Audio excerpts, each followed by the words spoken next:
Welcome back, Math Level E, Lesson 19. Open up or find your textbook page for Part 1. Looks like this. For each item, you're going to write an equation that shows the equivalent fractions and the fraction that equals 1. That's what you multiply the fraction by, the first fraction by. Remember, for equivalent fractions, you always multiply by 1. Go ahead and write the equations for the items. For item A, you'll write, what's my fraction in item A? I have one whole, so 1 goes on my bottom, but I have 1, 2, 3 shaded. So my first fraction I'm going to write is 3/1.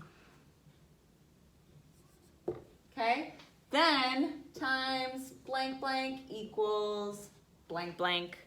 Then to figure out my other fraction, there's lots of little dots there or little lines to count. Okay, so I'm going to tell you my fraction for that one is going to be 36/12. Okay? All right, so now I have to divide backwards. 12 divided by 1 is 12. 3 divided by 36 or 36 divided by 3 is 12.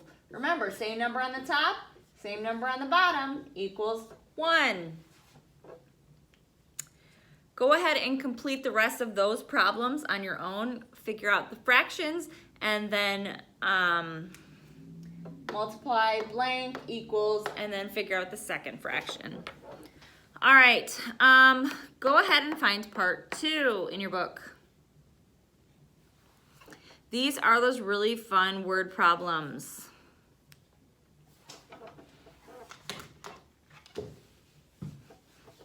So instead of writing our number family lines, we're going to start with something different. As we write the problem, we are going to figure out if we're adding or subtracting by listening to the words. So for problem A,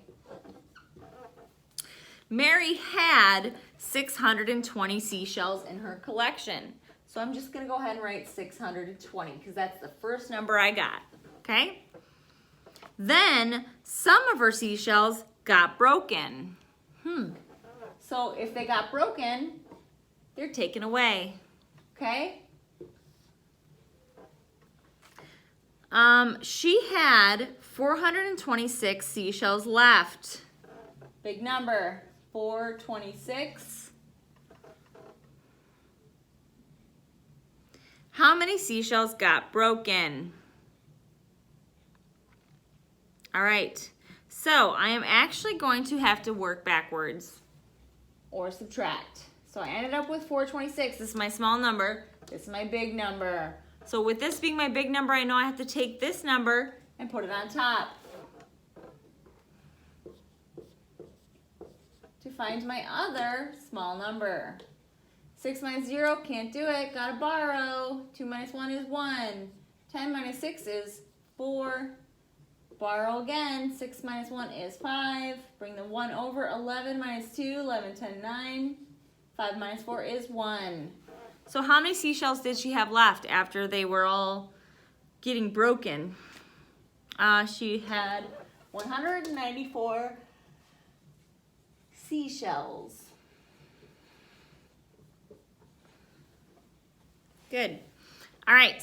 Now, for the rest of the problems, I am just going to help you write them out. I am not going to solve them with you.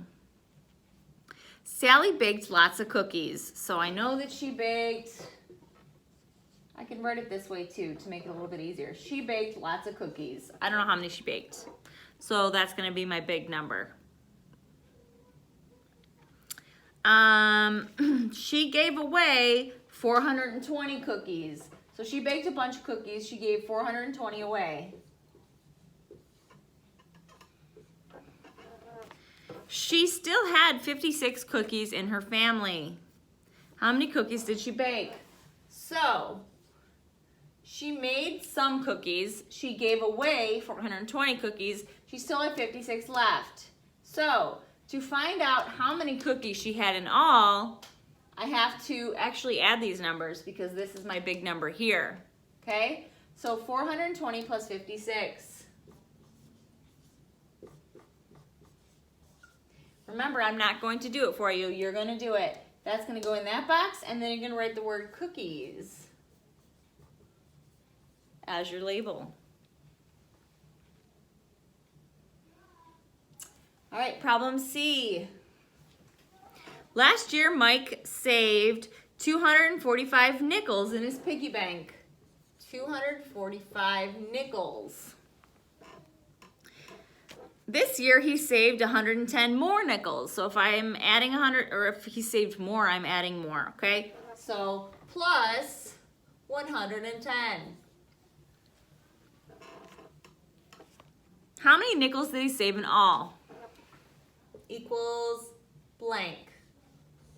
So you're going to line these numbers up. 245 plus 110 nickels.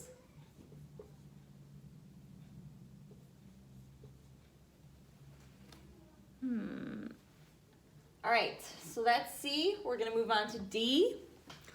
Billy had 74 baseball cards. He bought some more baseball cards from his neighbor. So we don't know how many he bought from his neighbor, so I'm going to put a box. Now he has 195 baseball cards. How many cards did he buy from his neighbor? Okay, so this is what he ended up with. This is what he started with. I need to find the middle number. So I'm going to take 195 minus 74. To find out how many baseball cards he got from his neighbor. Your label can be cards. Go ahead and complete those problems.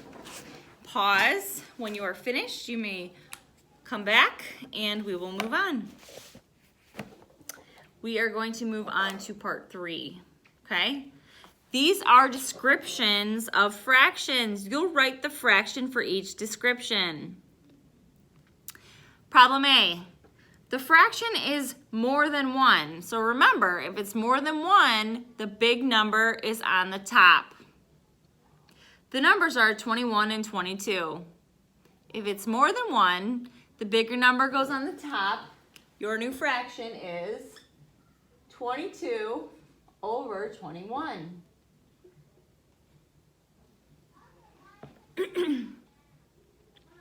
All right, problem B. The fraction equals 7 whole units. The denominator of the fraction is 4. Okay, so we know where the denominator goes. Where does the denominator of a number go, or of a fraction go? It goes on the bottom. So the fraction equals 7 whole units. The denominator of the fraction is 4. So I know my denominator is down here. My numerator is 7. C, D, and E, I will just read to you guys, and you will complete those on your own. Problem C. The bottom number of the fraction is 12. The fraction equals 5 whole units.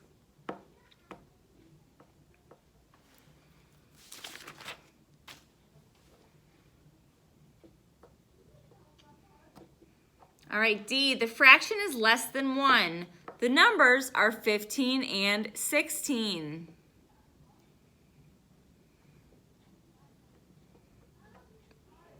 The fraction is less than 1. The numbers are 15 and 16.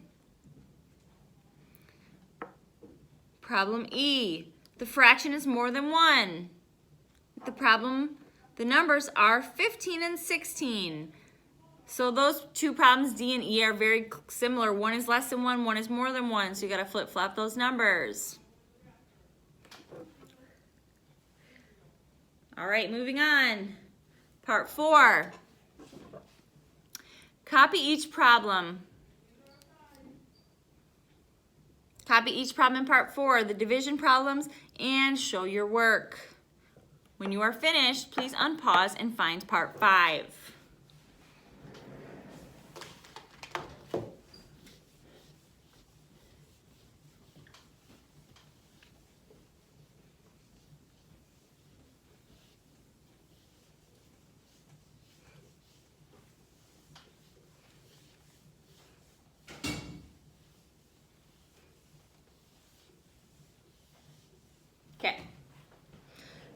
5. I'll read what it says. Follow along. A mixed number is a whole number and a fraction. The first mixed number is 5 2/3. The next mixed number is 3 5/8. The next mixed number is 6 4/9. You can show mixed numbers on a number line. You can see 5 2/3 on the number line. It's 2 markers after 5. You can write mixed numbers as fractions. First, you change the whole number into a fraction. Then you add. You must make sure the fractions you add have the same denominator. You can see 4 1/7. That's 4 plus 1/7. We change 4 into a fraction. That equals 4 and a denominator of 7. That's 28/7. Now we add 28/7 and 1/7. The answer is 29/7. Go ahead to your workbook page for lesson 19. Find part 1.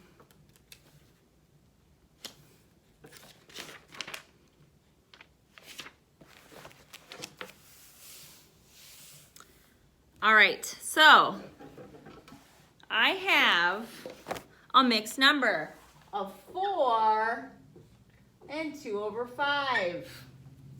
Okay?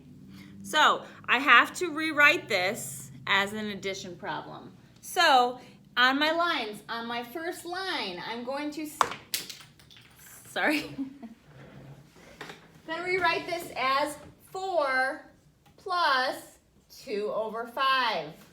That's my first step.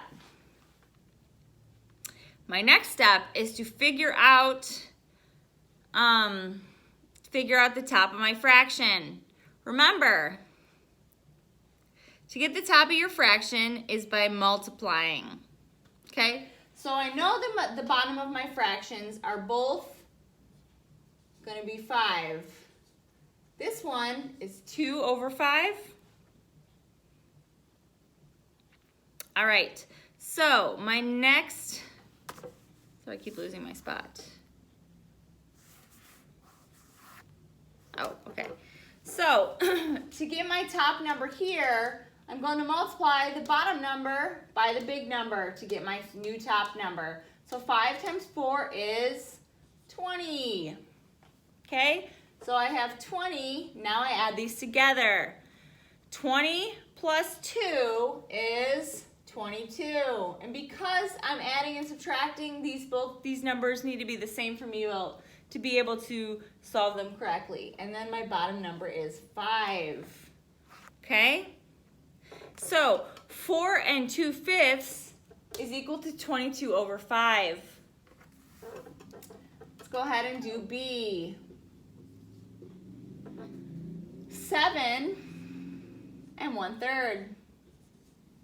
What's my first step? What do I do up here?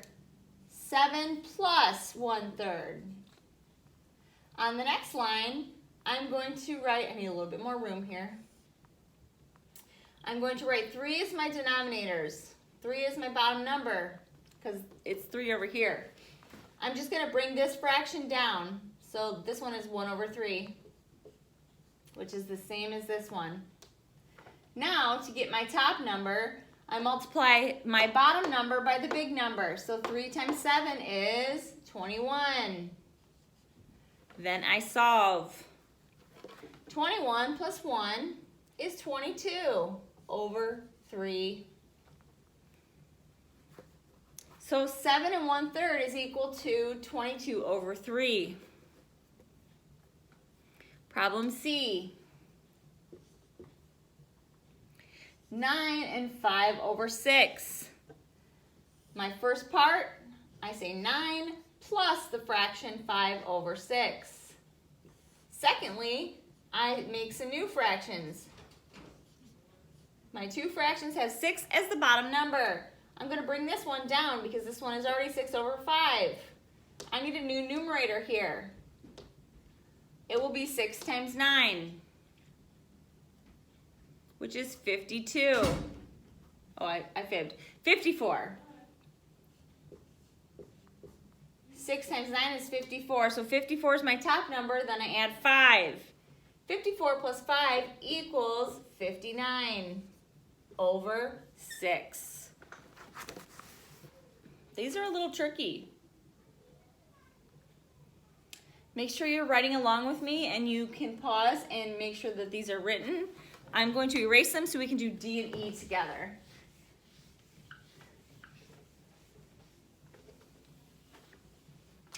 All right, problem D.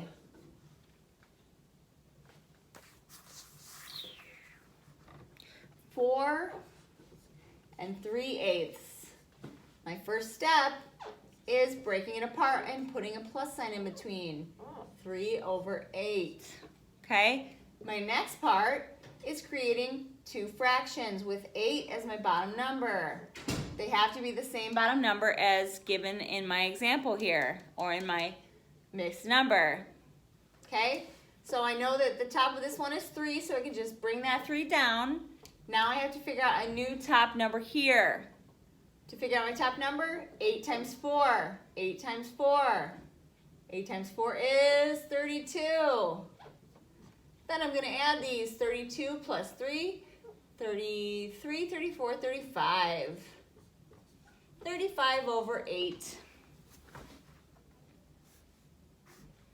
And problem E. 2 3/4.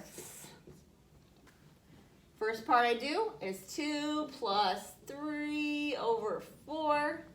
Then I have my two denominators of 4. I'm going to bring this one down because it's the same as up here. Then I'm going to try and get my new numerator. So 4 times 2 is 8. Marker's starting to die. All right, now I'm going to add those together. 8 plus 3, 9, 10, 11 over 4. That is my new fraction.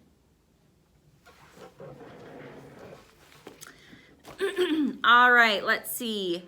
Go ahead and go back to part 6 in your textbook. This book likes to jump around a lot.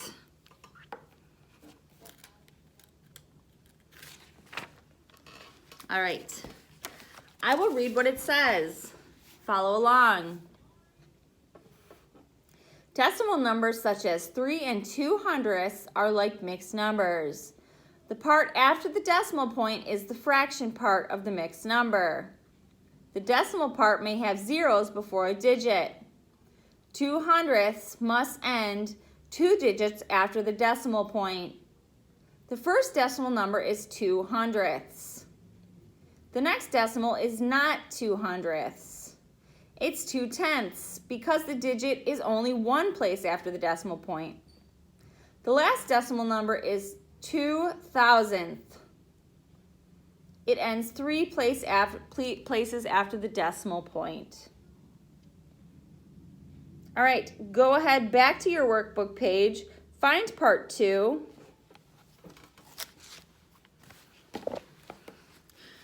You are going to write some numbers, some decimal numbers. Some of them will have zeros before the last digit.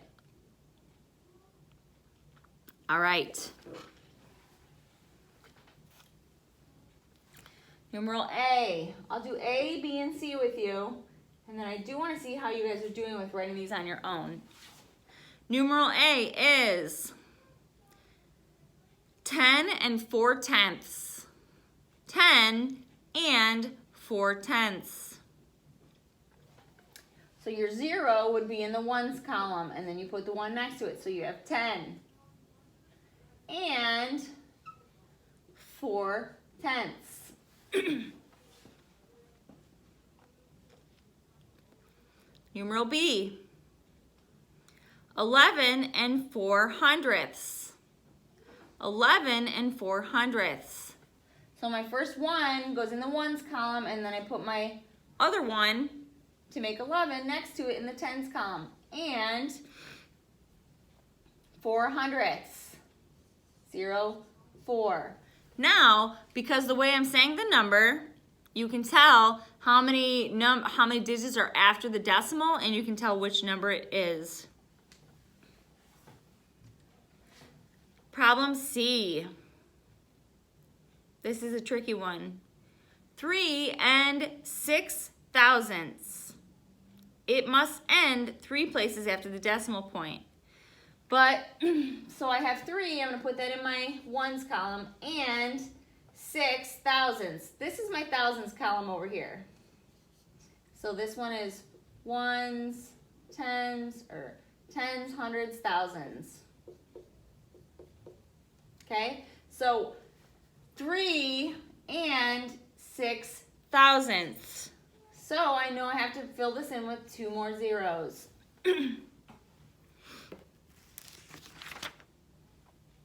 Those are a little bit tricky. I guess I can continue to do those with you. Problem D.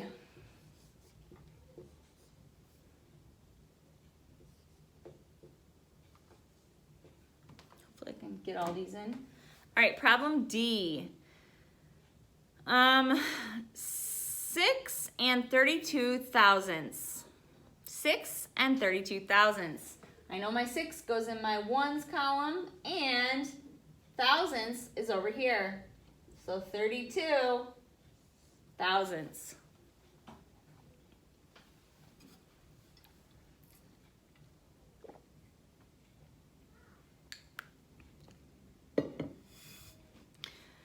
Problem E. 6 and 32 hundredths. 6 and 32 hundredths. So 6 in my ones column and 32 hundredths. So here's my hundredths column. I'm going to put the first part of my 32. I put my 3 there. 6.32. All right, F. 6 and 3 hundredths. Okay, so 6 goes in the ones column, and find my hundredths column and put my 3 there. And I'm missing something, so I have to put a 0 in its place.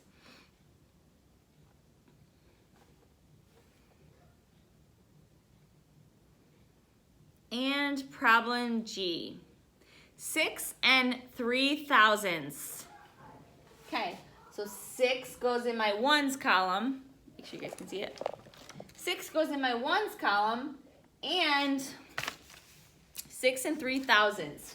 I find my thousand column, and I go down, and I put my 3, because 6 and 3 thousandths.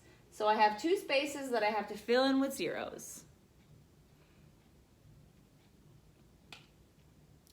All right, when you have those written down, we can move on.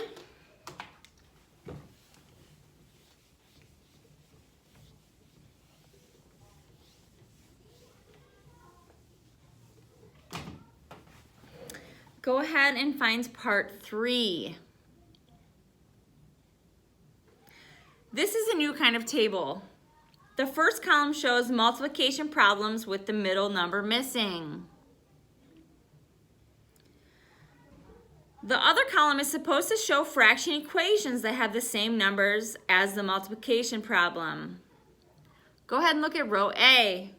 Let's say the multiplication problem. 3 times blank equals 336. So I'm going to go ahead and write my fraction. 3 times blank equals A. Looks like this. 3 times blank equals 336. So I'm going to rewrite my fraction over here as I'm going to rewrite my problem as a fraction, okay? So then I'm going to say 336 multiplied by 3. That's my new fraction. You may go ahead and solve this with the calculator to find the answer. But I'll tell you what, 3 goes into 3 one time, 3 goes into 3 one time, 3 goes into 3 2 times. So that's 112. that's the first problem for you.